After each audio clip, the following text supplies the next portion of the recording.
Hello student, economics classes में आपका स्वागत है। और आज इस वीडियो में जो हम पेपर डिस्कस करेंगे, अभी हाल ही में 24 अप्रैल को जो एमडीएस यूनिवर्सिटी वालों ने जो रेट का एग्ज़ाम करवाया था, उसमें जो इकोनॉमिक्स का जो पेपर था, इस वीडियो में उस इकोनॉमिक्स के पेपर को जो है डिस्कस करेंगे। तो इस पेपर में जो है टोटल 50 क्वेश्चन आए थे।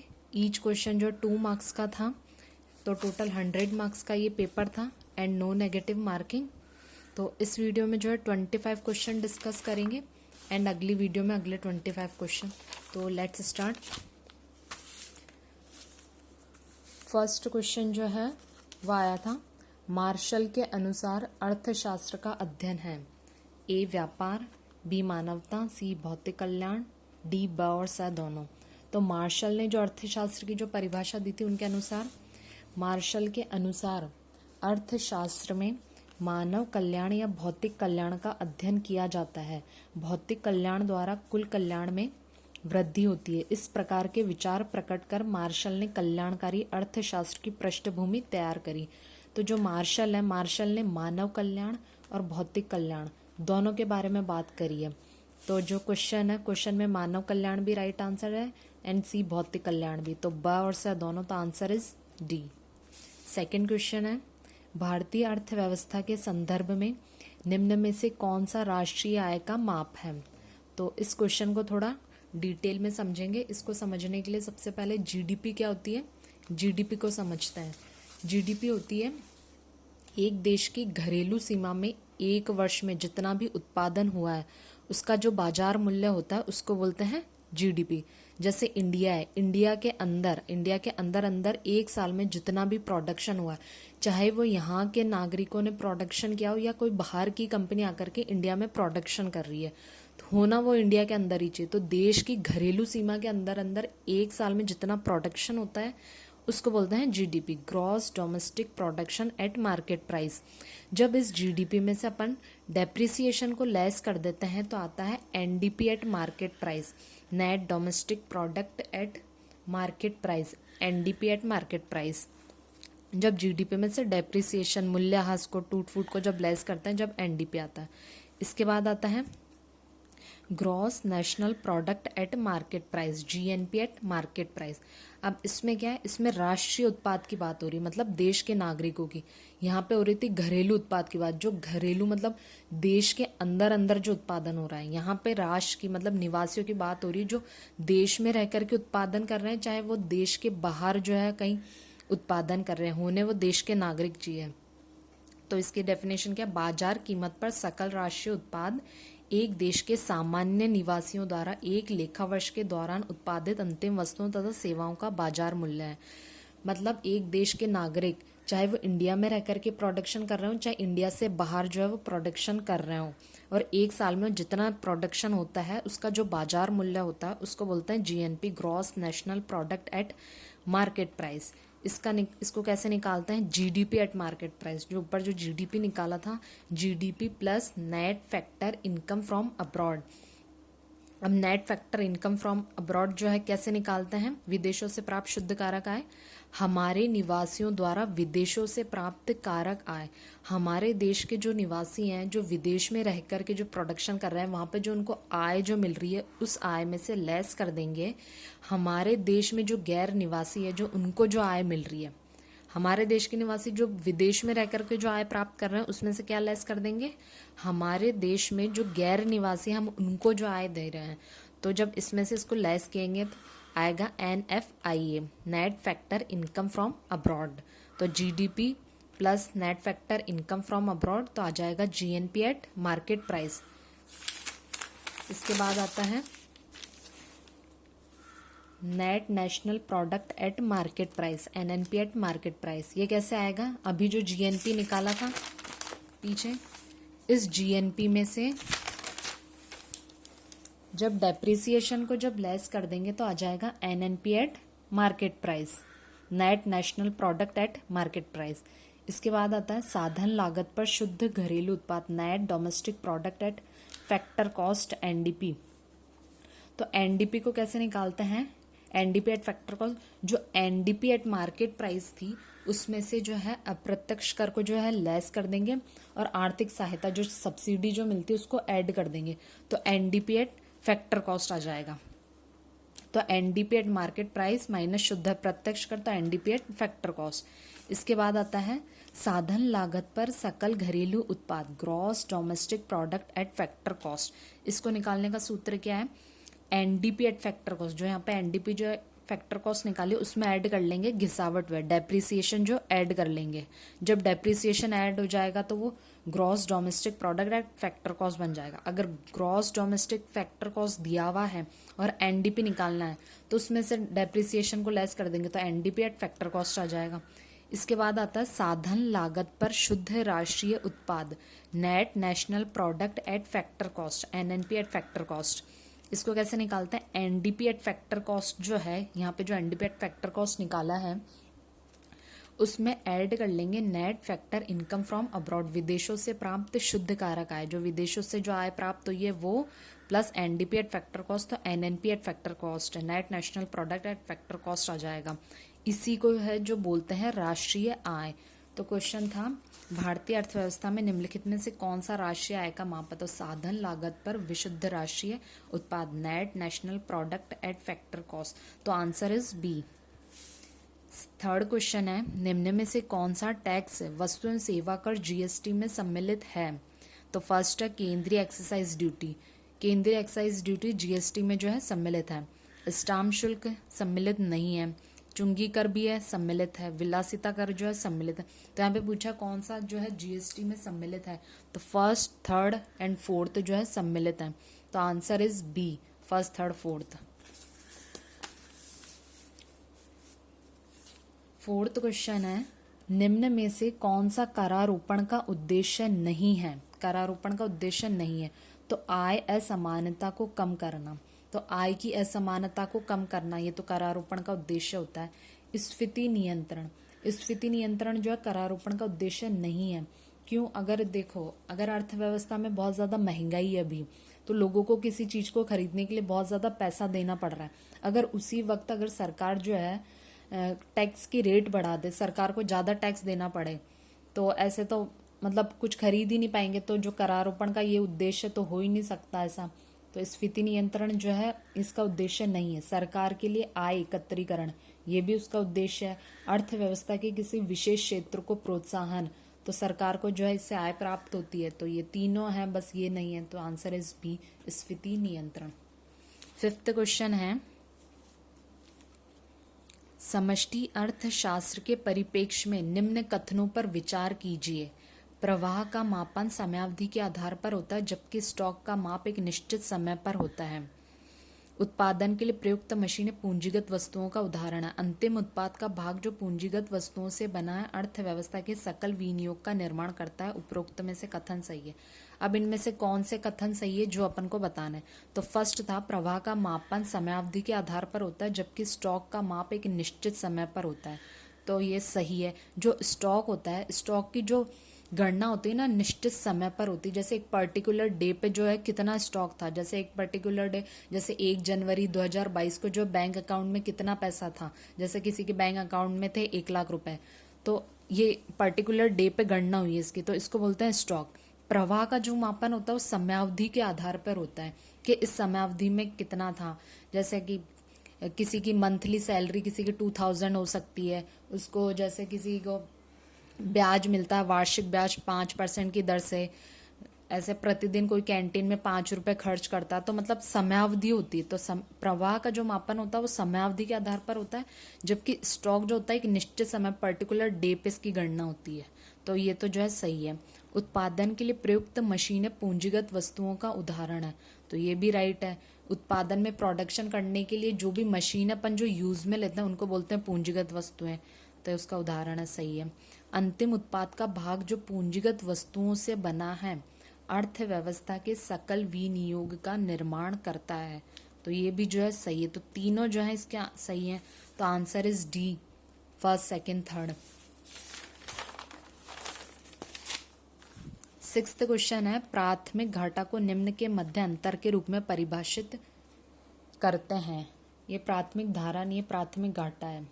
तो जो प्राथमिक घाटा जो होता है, प्राथमिक घाटा का जो सूत्र होता है वो क्या होता है?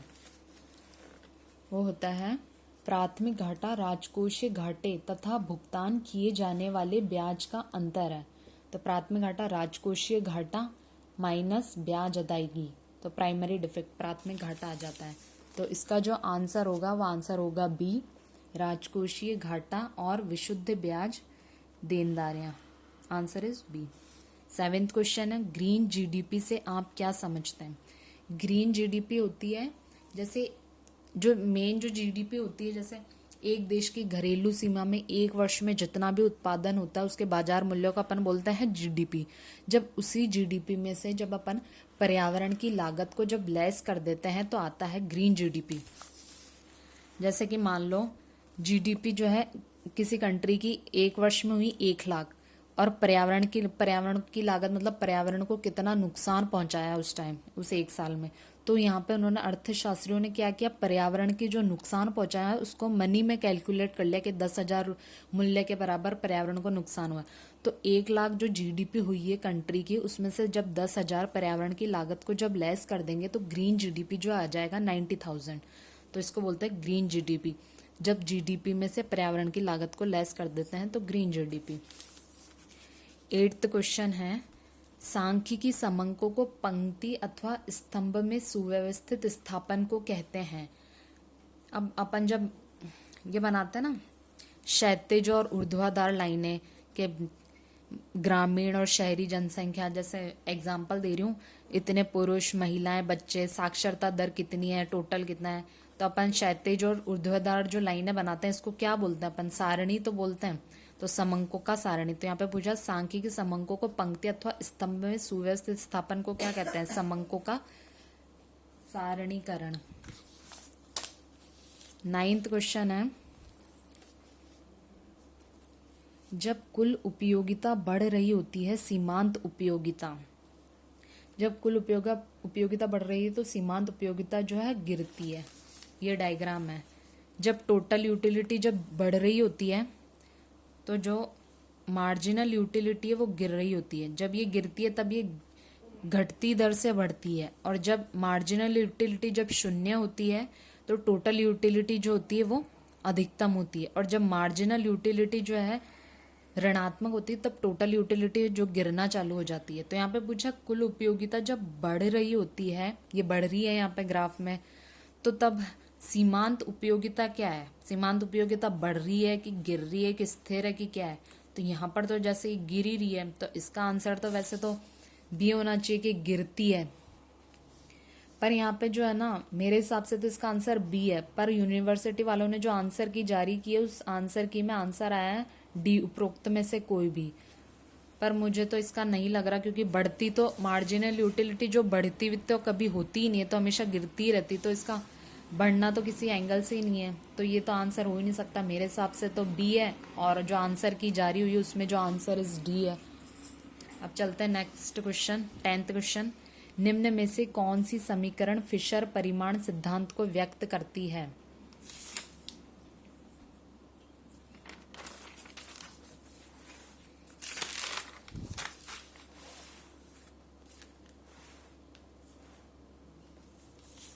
फिशर का विनिमय समीकरण क्या होता है? P T is equal to M V. P T क्या होता है? जिसमें पी जो होता है वो होती है कीमत, टी क्या होती है? सौदों की संख्या, एम जो होती है मुद्रा की मात्रा, और वी होता है मुद्रा का संचलन वेग। अब जो ये सूत्र है फिशर का विनिमय समीकरण का, इसको अपन ऐसे भी तो लिख सकते हैं, ये एम है, ये पी टी है, वी जो है इसके नीचे चल जाएगा, तो M is equal to P T upon V. या फिर इसको ऐसे लिख सकते हैं, एम जो है, टी जो है एम के नीचे चला जाए और वी जो है वो पी के नीचे चला जाए, तो M T is equal to P V. तो ये भी इसके सूत्र को व्यक्त करती है, पर ये जो है P is equal to M T upon V जो है ये इसके समीकरण को व्यक्त नहीं करती, तो ए और ब दोनों व्यक्त करते हैं, तो इसका आंसर हो जाएगा डी 10th का। 11th क्वेश्चन है, फिलिप्स वक्र निम्न संबंध को व्यक्त करता है। फिलिप्स वक्र क्या होता है? फिलिप्स वक्र होता है जो मुद्रास्फीति और बेरोजगारी में जो है संबंध को बताता है, और मुद्रास्फीति और बेरोजगारी में जो है कैसा संबंध होता है? बिल्कुल उल्टा, व्युत्क्रमानुपाती। जब है ना मुद्रास्फीति जब बढ़ रही होती है तब बेरोजगारी जो है कम हो जाती है, और जब मुद्रास्फीति कम होती है तब बेरोजगारी जो है बढ़ जाती है। तो फिलिप्स ने ये बताया, तो इस वक्र को फिलिप्स वक्र उन्हीं के नाम से जाना जाता है। तो फिलिप्स वक्र जो है किसके बारे में बताता है? मुद्रास्फीति और बेरोजगारी। तो इसका जो आंसर होगा वह आंसर होगा बी, मुद्रास्फीति और बेरोजगारी।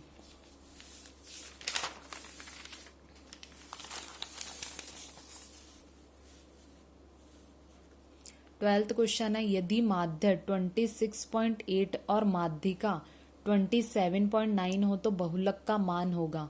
तो बहुलक का मान क्या होगा? तो जो बहुलक का जो फॉर्मूला होता है वो फॉर्मूला क्या होता है? मोड मध्यिका माइनस माध्य। जो मध्यिका होती है उसको 3 से गुणा करते हैं, और जो माध्य होता है उसको 2 से गुणा करते हैं। मध्यिका क्वेश्चन में कितनी दे रखी? 27.9, और माध्य जो दिया हुआ है वो कितना दिया हुआ है? 26.8। इसको 2 से इंटू करेंगे, इसको 3 से, तो 83.7 ये आ जाएगा, 53.6 ये आ जाएगा। जब इसमें से इसको लेस कर देंगे तो बहुलक कितना आ जाएगा? 30.1। तो आंसर इज 30.1 बहुलक का मान। तो 12th का जो आंसर आएगा वो क्या आ जाएगा? सी, 30.1। नाबार्ड की स्थापना, 13 क्वेश्चन है। नाबार्ड की स्थापना किस वर्ष में हुई? तो नाबार्ड की स्थापना हुई 1982 में। और नाबार्ड का पूरा नाम क्या है? National bank for agriculture and rural development. फिर आता है 14 क्वेश्चन, गिफिन विरोधाभास स्थिति को व्यक्त करता है जब। गिफिन वस्तुएं कौन सी होती है? गिफिन वस्तुएं होती है निम्न कोटि की वस्तुएं, घटिया किस्म की जो वस्तुएं होती है उनको बोलते हैं गिफिन वस्तुएं। तो जो गिफिन वस्तुएं होती है उनमें जो आय प्रभाव जो होता है वो होता है इनका ऋणात्मक, और जो कीमत प्रभाव जो होता है वो होता है इनका धनात्मक। क्योंकि जब ये इन वस्तुओं की जब कीमत घटती है तो इनकी मांग भी कम हो जाती है, क्योंकि लोग सोचते हैं घटिया चीज है, तो कम, जैसे कीमत कम होगी तो लोग बाग कम उपभोग करेंगे, तो इनकी उपभोग जो है कम हो जाएगा। और जब कीमत बढ़ेगी तो इनकी मांग भी बढ़ जाएगी। तो इनमें जो कीमत प्रभाव होता है वो तो होता है धनात्मक, जैसे कीमत में परिवर्तन होगा वैसे उपभोग में परिवर्तन हो। पर जो आय प्रभाव जो होता है वो गिफिन वस्तुओं के लिए जो आय प्रभाव जो होता है वो ऋणात्मक होता है, क्योंकि अगर किसी व्यक्ति की आय अगर कम होगी तो गिफिन वस्तुएं, निम्न कोटि की वस्तुएं खरीदेगा। अगर उसकी आय बढ़ जाएगी तो सामान्य वस्तुएं, अच्छी चीजें खरीदेगा, वो गिफिन वस्तुएं क्यों खरीदेगा? तो इसका जो आंसर होगा वो आंसर होगा सी, एक वस्तु की कीमत में कमी के परिणाम स्वरूप उपभोग में कमी आती है। तो आंसर इज सी, 14 का। फिर आता है क्वेश्चन 15, एक धनात्मक विषमता वितरण में निम्न में से किसका मान अधिकतम होगा? तो आंसर इज ए, समांतर माध्य का जो मान है वो अधिकतम होगा। 16 क्वेश्चन है, समोत्पाद वक्र निम्न में से किसके समान है? समोत्पाद वक्र जो किसके समान होता है? तो सबसे पहले तो समोत्पाद वक्र क्या होता है? समोत्पाद वक्र होता है, समोत्पाद वक्र दो उत्पादन साधनों के विभिन्न संयोगों को दर्शाता है जिनसे समान मात्रा में उत्पादन प्राप्त हो रहा है। समोत्पाद वक्र के विभिन्न वैकल्पिक संयोगों के मध्य उत्पादक उदासीन रहता है, क्योंकि इन वैकल्पिक संयोगों के द्वारा उत्पादक को समान उत्पादन मात्रा प्राप्त होती है। मतलब कि जो समुत्पाद वक्र जो होता है ना, उसके प्रत्येक बिंदु पर जो है उसको किसी वस्तु की समान मात्रा प्राप्त हो रही है।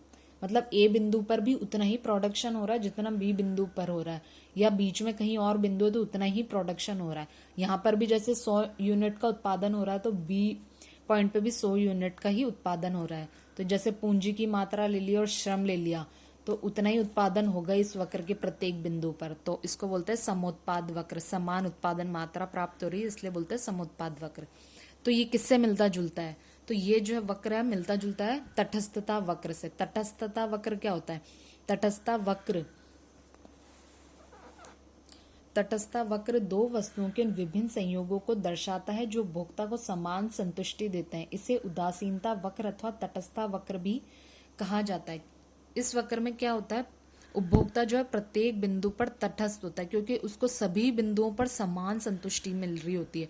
जैसे ये वस्तु 2 है और ये इधर जो है वस्तु 1 है, तो उसको यहाँ पर भी उतना ही वस्तुएं मिल रही है जितनी बी पर। यहाँ पे वस्तु 2 की जो है ज्यादा मात्रा मिल रही है, तो वस्तु 1 की जो है यहाँ पे कम मिल रही है। यहाँ पे जो है वस्तु 1 की तो ज्यादा मिल रही, तो वस्तु 2 की यहाँ पे कम मिल रही, तो मतलब प्रत्येक बिंदु पर उसको जो है समान संतुष्टि मिलती है उपभोक्ता को, तो उसको बोलते हैं तटस्थ वक्र। प्रत्येक बिंदु पर वो जो है तटस्थ होता है उपभोक्ता। तो तटस्थ वक्र और समोत्पाद वक्र जो है मिलते जुलते होते हैं, समान होते हैं। तो इसमें पूछा है क्वेश्चन में, समोत्पाद वक्र निम्न में से किसके समान है, तो सी, तटस्थता वक्र। फिर 17 क्वेश्चन है, विनियोग में वृद्धि के परिणाम स्वरूप आईएस वक्र स्थानांतरित होगा। तो आईएस वक्र जो है वो किधर स्थानांतरित होगा, दाहिनी ओर। कैसे, ये आईएस वक्र है बीच वाला, है ना।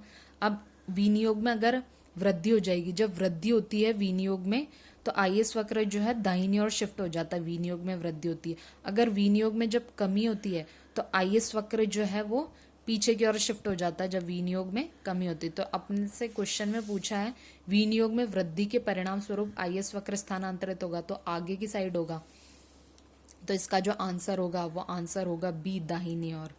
फिर 18 क्वेश्चन है, संतुलित विकास मॉडल प्रतिपादित किया गया। संतुलित विकास मॉडल जो किसके द्वारा प्रतिपादित किया गया, रैगनर नर्कसे। सबसे पहले जो है संतुलित विकास का मॉडल जो है रोजेस्टीन रोडान ने, फिर रैगनर नर्कसे ने, फिर इन्होंने इसका समर्थन किया। तो क्वेश्चन में जो है रोजेस्टीन रोडान का नाम नहीं है, यहाँ पे रैगनर नर्कस दिया हुआ है, तो आंसर इज बी। 19 क्वेश्चन है, समष्टि अर्थशास्त्र का जनक किसे कहा जाता है, तो J.M. कीन्स, तो आंसर इज ए। तो जो समष्टि अर्थशास्त्र का जनक जो है कौन है, J.M. कीन्स। व्यष्टि अर्थशास्त्र का जनक कौन है, प्रोफेसर मार्शल। अर्थशास्त्र का जनक कौन है, एडम स्मिथ। तो यहाँ पर तो समष्टि अर्थशास्त्र का पूछा तो ए, J.M. कीन्स।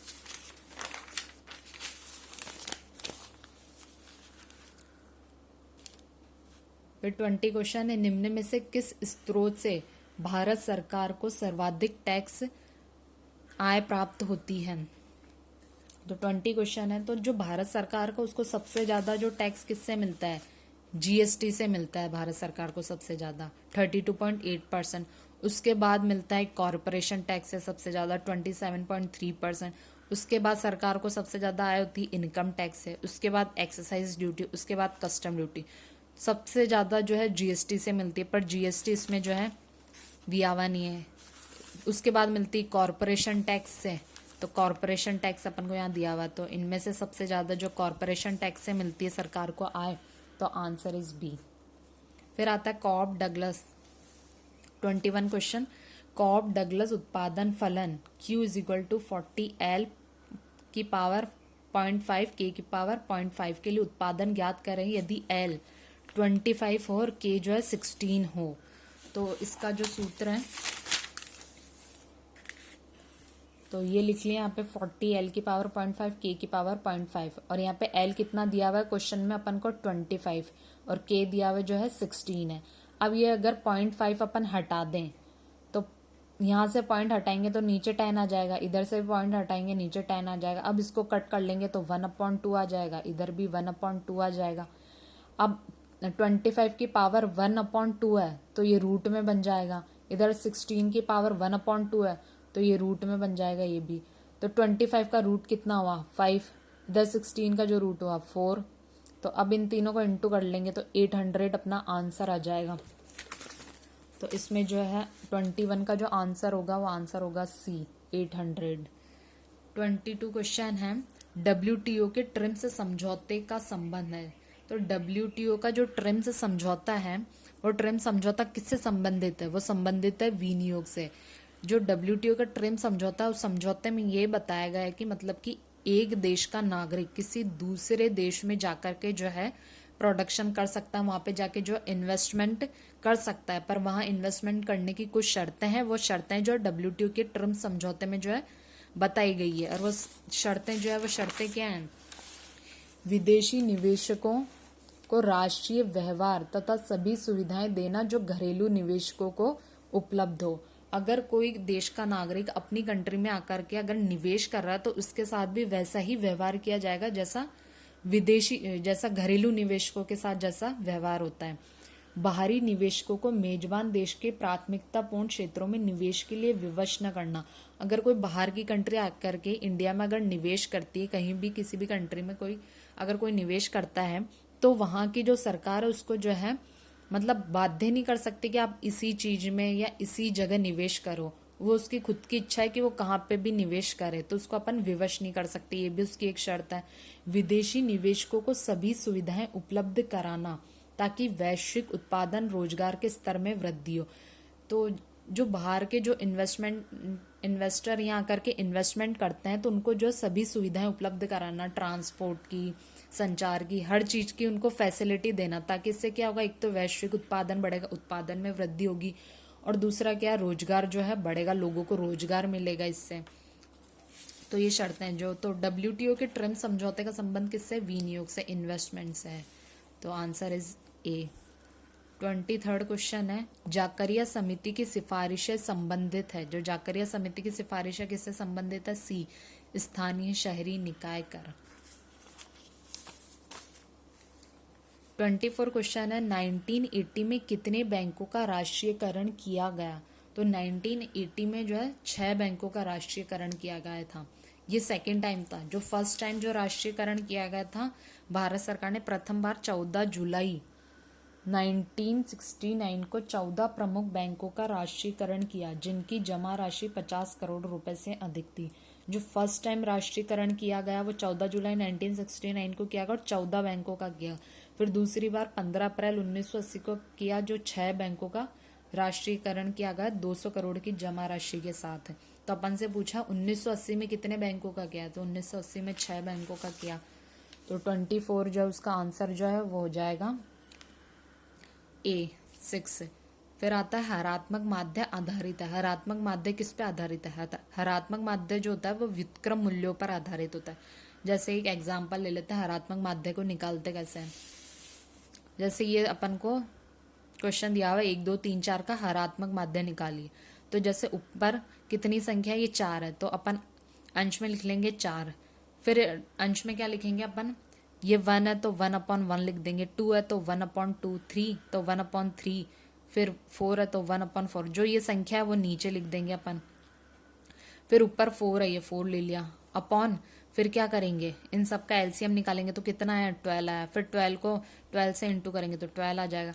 फिर 2 को जो है 12 में भाग लगाएंगे तो कितना आएगा, 6 आएगा। 6 को फिर इससे इंटू करेंगे 1 से तो 6 ही आएगा। फिर 3 को जो 3 का जो भाग देंगे 12 में तो कितना आएगा, 4। 4 को 1 से इंटू करेंगे तो 4 आ जाएगा। ऐसे ये 3 आ जाएगा।